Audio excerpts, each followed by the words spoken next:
Reuters editor-in-chief Alessandra Galloni pays tribute to video journalist Issam Abdallah, who was struck by a shell and killed October 13 while filming cross-border fire between Israeli forces and Hezbollah, a militant group in Lebanon.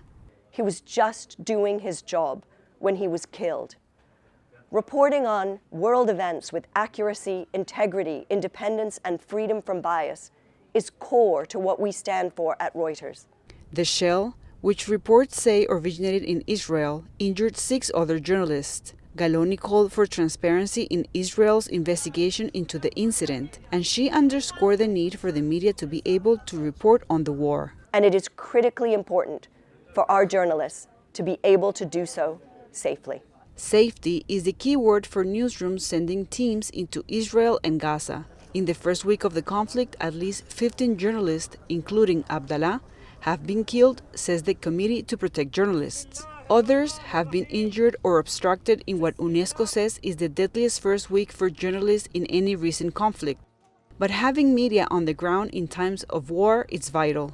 Having journalists able to be there to record things is so critical to understanding what is happening and for there to be an accountability, particularly given the number of civilians who are involved. It is imperative that journalists provide verified and factual coverage of the Israel-Hamas war, says Rachel Oswald, chair of the National Press Club Press Freedom Committee.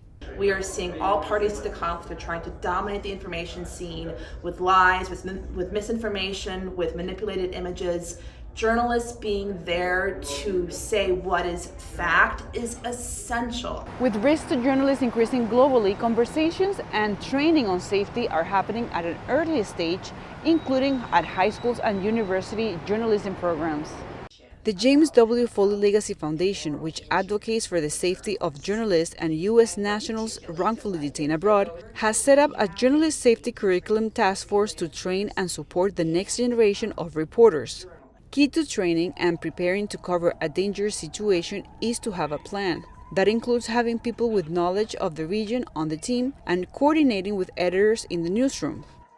Safety specialists say it is also essential to have an exit plan in case the situation becomes too dangerous. If somebody's in a dangerous situation somewhere else, they actually have, in an immediate sense, the best picture of what's going on. So it's not up for me to say, all right, well, here's what you need to do. It's up for the reporter themselves to make a decision, stick to it, and let us know. With the number of civilians killed and injured in the Israel-Hamas conflict rising daily, and more journalists arriving to cover the war, safety is an essential part of a newsroom planning. Cristina Caicedo, Smit, VOA News.